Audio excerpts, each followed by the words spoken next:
What's up, everybody? Today we're going to go over self-myofascial release, what self-myofascial release is, what it does, what are some misconceptions, beliefs, and so forth. So we'll start off with what is self-myofascial release. So self-myofascial release is using a tool like a foam roller, a lacrosse ball.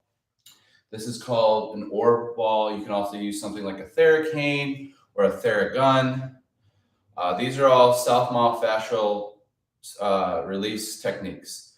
What that means is that we're pressing into the tissue with the tool, and it's creating a neurological reaction. So what is happening in the muscle tissue and tendon is the Golgi tendon organ is stimulated, okay, which reduces the tension of the muscle, allowing you to get a little bit more range of motion almost immediately, and it helps you feel better, okay? Those are some of the things that do happen. Now, a lot of times people like to pick apart this and say, well, it's only short term, so it's not going to do anything long term. Now, I understand that, but you could say that about anything, right? You could say there's a short-term adaptation to everything that you do. And unless you do that consistently, you're probably not going to have any success doing whatever your goal is. So for instance, if my goal was to improve mobility, I wouldn't just suggest go foam roll, go stretch, and you're going to get more mobile. And that's what I would recommend. No, this is just part of a recipe that includes strength, that includes plyometric training, that includes cardiorespiratory training. Okay. So they're not separated. Now, when a physical therapist wants to sound smart, they're going to say, throw away your foam roller, toss out your lacrosse ball, throw it in the garbage. You don't need it. And you're like, whoa, whoa, whoa, whoa, whoa, whoa. All right, let's not get physically emotional and throw out some tools that can have benefit. Okay, so there are systems that use foam rolling, self-myofascial release that do have success and do talk about the positivities of the practice. Okay. And it's not something you do by itself. So when a physical therapist or when a mobility specialist says to throw out your foam roller, that it's useless, that foam rolling is not going to increase mobility, foam rolling is not going to do this, okay, they can say that in separate terms. Doing one thing by itself is not going to do anything. So doing one set of push-ups isn't going to get you strong long term. You have to progressively overload, right? Or you have to consistently do that. You don't just do push-ups and get strong. Just like you don't just do foam rolling once and get mobile. Okay, so how does this work? What am I trying to do with foam rolling? So I am trying to reduce the muscle tissue tone, the tone of the tissue, the muscle spindles. Okay, they either contract or they help relax, or they help tighten that muscle. So for instance, if I have a shoulder knot or a little, like something in my shoulder that feels very tight and I press into it, I get a little bit of relief, okay? Now that area right there, we could call aberrant tissue. Aberrant tissue, meaning that some would say that it's just neurologically just confused. It's not working in the right manner. There could be scar tissue. There might not be scar tissue. We can't really say what's going on, but we know that when we press into a specific area, we help relax the muscle tissue tone, okay? So that's what self-myofascial release does. That's what massage does. And when we reduce the tone of the tissue before we stretch and before our workout, what we're doing is we're allowing ourselves to get in more space, more range of motion comfortably and safely. That's the point of foam rolling before you stretch. Then you stretch. Then you activate. Then you perform strength exercises, power movements, and you go through your full body workout. So foam rolling, self myofascial release shouldn't be done in isolation. So I wouldn't recommend someone like, hey, if you're injured, go home and foam roll. Or to improve mobility, you just need to foam roll. I would never suggest such a thing. And people that do such things are lying, okay? So if someone were to say to you, yeah, just go foam roll and you're gonna gain a ton of range of motion. I am not suggesting that. I am saying that you need to foam roll as part of a recipe in your workout. So you start with foam rolling.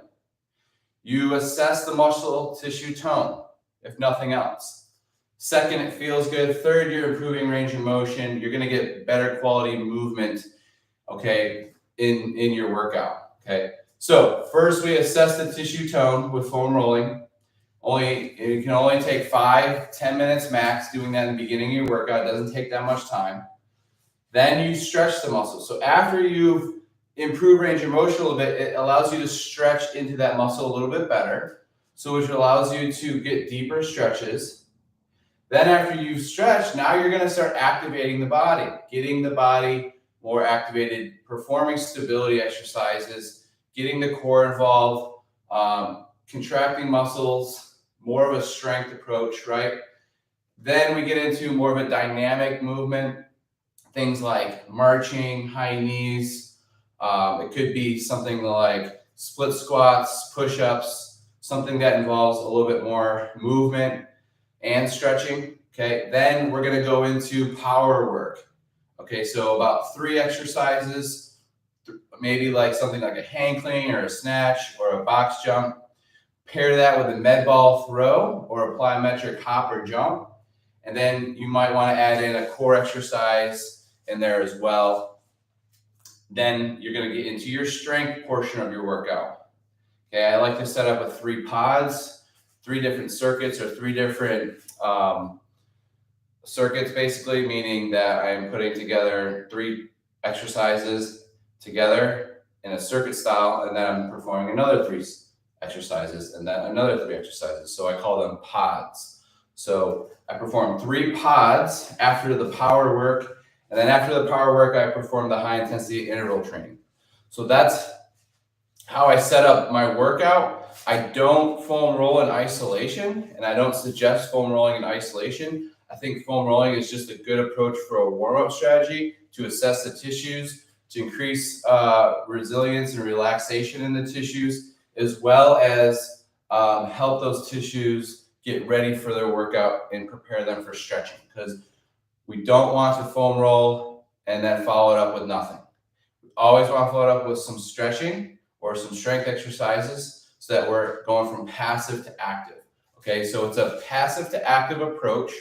Okay, it's not a passive to just, that's it, you're done. Okay, so when you're foam rolling, when you're using self myofascial release, lacrosse ball, all that kind of stuff, perform that before your workout. Try not to do that in isolation unless you're going to follow it up with some type of stretching technique or activation drill, because you're going to loosen it up and then it's just going to get loose and it's just going to go back into its original position. So you want to loosen it up, stretch it out, move it around, maybe strengthen it a little bit, and then, then you're good. But don't just do it in isolation. So misconceptions of self myofascial release are that it does absolutely nothing. And if you look at the meta-analysis on the effects of foam rolling, you will see minimal to no effect of injury rates.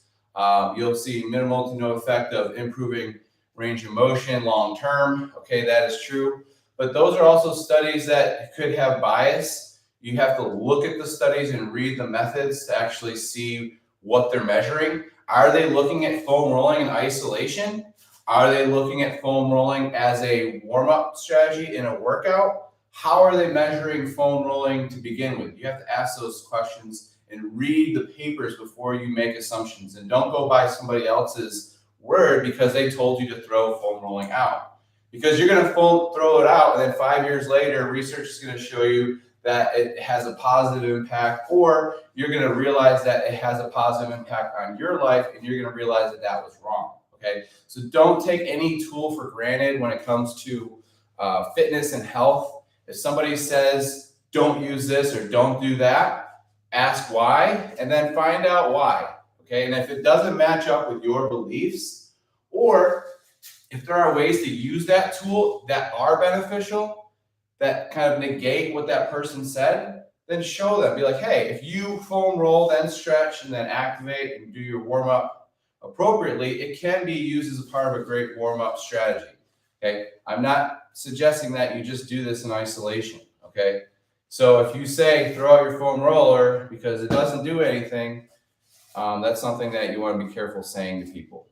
All right, so let me know what you think. And if you want me to debunk or talk about any other topics, let me know. That was on self-myofascial release. I just had to get that out of the way. A lot of people have been bashing it lately, and I don't appreciate that because I use it now. I did stop using the foam roller. I started foam rolling in 2010 when NASM came out with their certified personal training exams, and I had to get, I had to learn how to foam roll, and I really enjoyed it. And I had all my clients do it. All my clients loved it. We did it before all of our workouts. We never did it after. We always did it before. And then I went to a mobility certification seminar, and they're like, stop using your foam rollers. Don't use them. They don't do anything. They suck. You suck. Everybody sucks. Everybody was all pissed off. And so it was like my way or the highway. And then they're like, don't use your foam roller. It doesn't do anything, yada, yada, yada. I'm like, all right, I won't do it. I won't do it. You're going to beat me up for using a foam roller? Fine, I won't use a foam roller. I won't. So I stopped using a foam roller because I didn't want to get beat up by the mobility bad guys. And I realized that it wasn't a good idea because I got into micro strength and conditioning, which a lot of people are going to bash. The people that don't understand that system as well will say that it's a anti-rotation system. Well, we'll get into that later. I can talk about that another day. But anyway, micro training, they've been in the business for 40 years. They have the best gym in America. Look them up. They foam roll. They never stop foam rolling. And when I got certified with them, they're like, yeah, foam rolling's great. What are you talking about? Why would you, why would you stop doing that?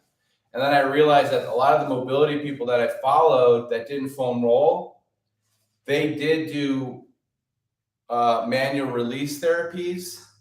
So it's like, so you'll do a manual release therapy, but you won't foam roll. Isn't that kind of the same?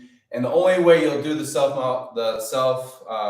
myofascial release is if it's done in a specific method using your principles. And then you're like, oh, wait a minute, you guys actually do self myofascial release. You just call it a certain manual release system.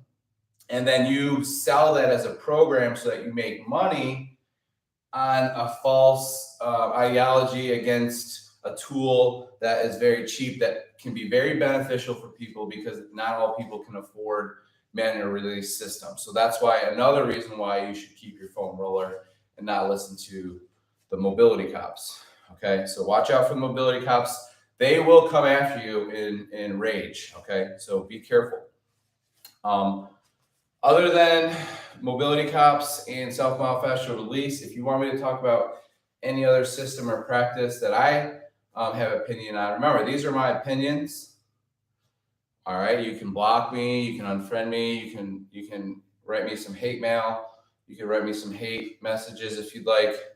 That is totally fine.